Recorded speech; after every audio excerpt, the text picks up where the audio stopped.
Before sunrise in the Mekong Delta, the shrimp farms come alive. In complete darkness, automated floodlights click on over artificial ponds, illuminating the glossy surface where thousands of Pacific white shrimps glide through shallow water. Workers in rubber boots move quickly along the banks, guided by strict harvest schedules that allow no delay. By 3 a.m., large nets begin to scoop up the shrimp, still alive and in prime condition. There's no ceremony. This isn't the romantic image of artisanal fishing. It's industrial seafood extraction planned down to the minute, because every delay after harvest is money lost. These shrimp are not for local markets. Each crate is bound for New York, and each one is valued at nearly $4,000. That price only holds if the shrimp arrive perfectly frozen. The moment they leave the water, they're dumped into stainless steel tanks filled with a slurry of seawater and ice. Within seconds, the temperature of their shells drops, shocking them into stasis. It's not enough to cool them, it must be done fast, so the muscle fibers stay tight. Soft shrimp is worthless shrimp. After 10 minutes in the slurry, they're removed, sorted by size on vibrating stainless belts, and sent into tunnel freezers that blast them with -40°C air until their cores reach -25°C or colder. There's no room for error, from the moment of harvest to full deep freeze.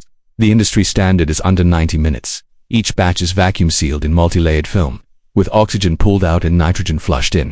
This prevents crystallization and preserves texture. Then, the packages are placed into insulated plastic crates, each fitted with 2 internal temperature sensors and a GPS unit.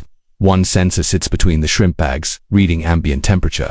The second is embedded in a dummy in size and mass, providing real-time data on core freeze integrity. If a crate warms even by 1°C, an alert pings the export control room in Ho Chi Minh City. The crates are immediately loaded into refrigerated trucks, specially built units designed for ultra-cold cargo. Their walls are 3 times thicker than normal reefers, with cryo-assisted coils and vibration-absorbing mounts. Drivers are trained not just in logistics, but in cold chain emergency response. If a system fails mid-route, they know exactly which service point has backup dry ice or replacement coolant tanks. The trip to Tan Son Nhat International Airport takes less than 4 hours, but the convoy is tracked every kilometer, and the refrigeration logs are monitored by a dedicated technician in real time at the airport. There is no open-air transfer. The trucks back into a sealed cold loading bay where the crates are moved onto stainless steel pallets inside a -18°C hangar. The pallets don't sit idle. Within 20 minutes, they are loaded directly into the cargo hold of a Boeing 777F operated by a contracted cold air freight line. This aircraft has a modified hold, divided into 4 temperature zones. The shrimp go into Zone C, kept strictly at -23°C, with air recirculated every 90 seconds to prevent temperature layering. The plane is equipped with dual backup generators, and each cargo bay has independent fail-safes. Every 10 minutes, the sensors in each crate send encrypted updates to servers in Vietnam and the airline's command center in Anchorage. The flight path skips standard commercial hubs. Instead of risking delays in regional airports, the plane flies direct across the Pacific with a single refueling stop in Alaska. There, without unloading, it receives fuel from a cryo-safe terminal and immediately continues to JFK. By the time it lands in New York, 36 hours have passed since the shrimp were pulled from Vietnamese water. But on paper and by temperature log, the product hasn't shifted more than 0.3°C since initial freeze. Upon landing, time is once again critical. The crates are offloaded into JFK's cold chain cargo terminal and moved through a customs process designed specifically for perishables. No crate is opened. Instead, officers check the GPS logs, scan QR codes affixed to each pallet, and cross-check every data point with Vietnam's export manifest. Clearance is completed in under 90 minutes. The moment it's approved, a fleet of refrigerated Sprinter vans is already waiting outside, engines running, cooled to -20°C. Each van is pre-assigned to a specific destination in Manhattan by early afternoon. The first crates are opened inside Michelin-starred kitchens across the city. The chefs don't ask questions. They already know what they're receiving as they slit the vacuum seal. They hear the sharp crack of ice separation. The shrimp are perfect, firm, translucent, and odorless. When grilled or poached, they release just enough sweetness to justify a menu price of $120 a plate. And behind that flavor, invisible to the diner, is an entire cold chain operation stretched across oceans and continents, engineered for one purpose: deliver a frozen product that tastes untouched. On the highway out of JFK, each cryovan is tracked to the second. There's no idle time, no unnecessary detour. Every vehicle follows a pre-programmed route, with alternate backups in case of traffic congestion or mechanical failure. The cold chain cannot tolerate improvisation. Inside each van, the crates are anchored in isolation chambers with additional dry ice buffers, insurance against sudden heat pockets or prolonged stops. The temperature is measured not just in the cargo area but inside the shrimp crates themselves, cross-referenced with the departure data from Vietnam. If there's a deviation, even after landing, the receiving client is notified immediately. These aren't just deliveries, they're temperature-controlled precision transfers. While most crates head straight to restaurants, a smaller percentage go to high-end seafood distributors. These intermediaries receive the shrimp in secure loading docks where floors are kept near freezing, and any door opening triggers an air curtain to maintain temperature seal. The crates are not unpacked or inspected by hand. Instead, robotic pallet jacks transfer them directly into sub-zero cold chambers for short-term storage, never more than 18 hours. During this window, they're repackaged or broken into smaller batches depending on client demand. But the rule remains unbreakable. The shrimp can never thaw, not even partially. A single shift in surface texture is enough to cause rejection by chefs, most of whom can tell with one touch if the shrimp was compromised. Further uptown, in a private kitchen under a luxury hotel, a chef unwraps one of these crates himself. It's part of a routine that's become oddly ceremonial. He cuts the seal, checks the temperature strip, lifts the first tray, and holds one shrimp to the light. It bends slightly but not too much. The surface is covered in a light frost. The tails are translucent. These are the signs he needs. The shrimp goes straight into a walk-in freezer for final storage, to be used that evening for a 10-course tasting menu where each guest is paying over $800. A single shrimp, perfectly cooked and plated, is worth more than $50. Multiply that by the thousands of pieces arriving daily, and it's clear this is not just food, it's cargo treated with the precision of surgical instruments. Behind the scenes, the teams in Vietnam continue, working in reverse. As soon as a shipment is delivered, a new harvest begins. Every farm involved in the operation operates on a rotation model. While one batch is in transit, another is being prepared for freeze, and another is in mid-growth. This creates a constant, the cycle of production, preservation, and movement that never stops, but it also means that the pressure never drops. If one batch fails to meet size specifications or internal fat content, it can throw off an entire week of scheduled air cargo. Worse, it might lead to empty flights, losses in the tens of thousands. To prevent this, the farms have implemented AI-based predictive models that monitor shrimp health metrics and predict harvest readiness within 24 hours. These models use satellite weather data, water chemistry trends, feed conversion ratios, and growth curves to make decisions faster than human supervisors could. When the system flags a pond is ready, workers are notified automatically and begin prep for cold chain entry. Every step is digitized, time-stamped, and uploaded to a central tracking platform, accessible by both the Vietnamese exporter and the American buyer. That digital system also logs every crate's performance history. Each unit has its own timeline: when it was packed, when it was sealed, temperature data per hour, GPS coordinates, who handled it at each checkpoint. If a client complains about freshness, the supplier can pull up the exact timeline and compare it to every other crate in the batch. This traceability isn't just quality control, it's insurance. High-value clients demand guarantees. When paying $4,000 per crate, they expect not only the product but the story of the product, where it came from, who touched it, and whether it remained perfect from pond to plate. And that expectation isn't going away. In fact, it's expanding. More and more clients, especially in North America and Europe, are requesting proof of full cold chain integrity. Some demand live video feeds during loading.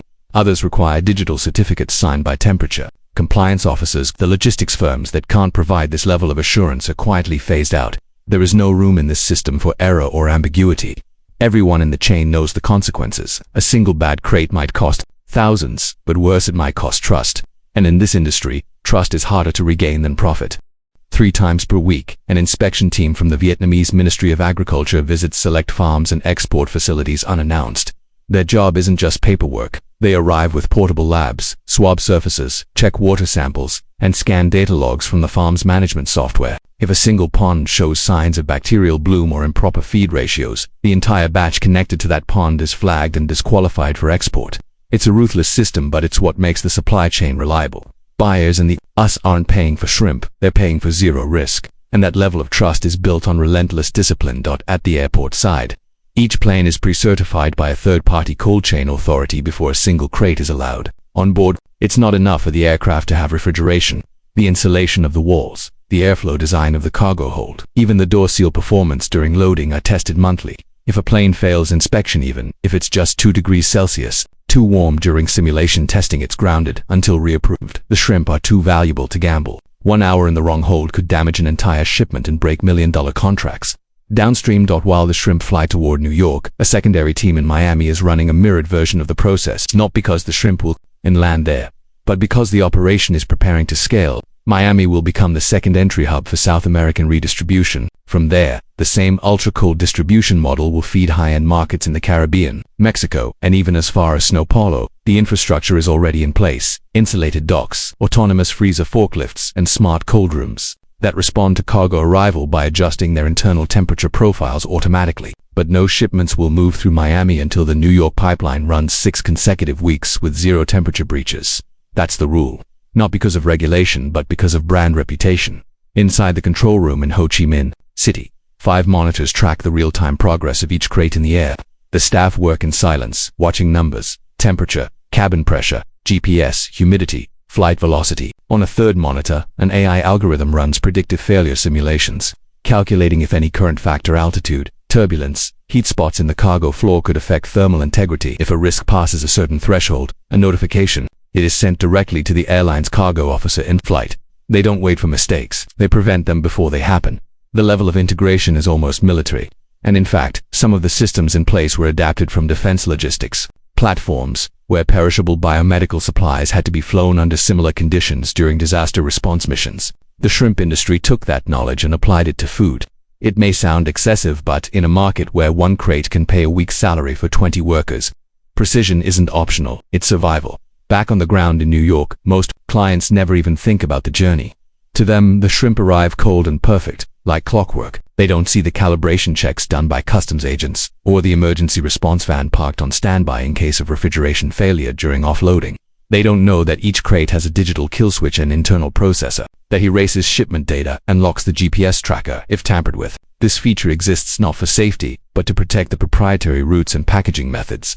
Shrimp, in this case, are not just seafood, they're intellectual property in physical form. Restaurants use this illusion to their advantage. They design menus that highlight Vietnamese origin and flown-in freshness, without ever mentioning the thousands of moving pieces behind it. Diners are sold an image of purity, but behind that plate is a logistical ballet involving aviation-grade cooling systems, biometric checkpoints, and millions of dollars in real-time coordination. It's not fake, it's just hidden in purpose, and for the companies involved, that's exactly how they want it. The fewer people who understand how delicate and expensive the operation is, the less competition they face. The system thrives in secrecy. From an outsider's view, it's just shrimp, but to those who know, each delivery is a calculated victory. Over time, distance, and entropy. Once per month, the entire system is put to the test in a full-cycle simulation. A shipment of shrimp identical in packaging, weight, and tracking undergoes the complete journey from farm to table, but with one major difference. It's monitored by an internal audit team with no involvement in the day-to-day logistics. Their job is to deliberately push the system to find weak links. They create artificial delays, simulate customs holdups, inject tracking inconsistencies, or swap trucks mid-route without warning. If the shrimp arrive even slightly compromised, the team produces a full diagnostic report. If they arrive perfect, the report becomes a reference model for the next quarter's operations. It's not punishment, it's refinement, because in this business, perfection isn't a goal. It's a baseline. From the outside, it's hard to grasp what's really happening when a crate of frozen shrimp lands in New York. You see a product, you see a price, you see a dish. What you don't see is the sub-zero chain of responsibility that stretches from rural ponds in Vietnam to runway tarmacs in urban kitchens. You don't see the engineers, the drivers, the pilots, the regulators, the technicians in white suits, scanning readouts at 3 a.m. just to make sure the temperature never blinked. You don't see the power grids rerouted during heat waves to keep cold rooms running, or the stress test simulations carried out in silence just to make sure tonight's dinner plate doesn't come with even one unexpected crunch. You definitely don't see the risk. The crates aren't insured by weight, but by data. If a shipment gets delayed and there's no temperature log to prove it stayed frozen, it's worthless. Even if the shrimp look perfect. This is what makes the entire operation both beautiful and terrifying, because the margin for error is invisible. Everything depends on trust between machines, systems, and people who may never meet but are tethered by a common goal.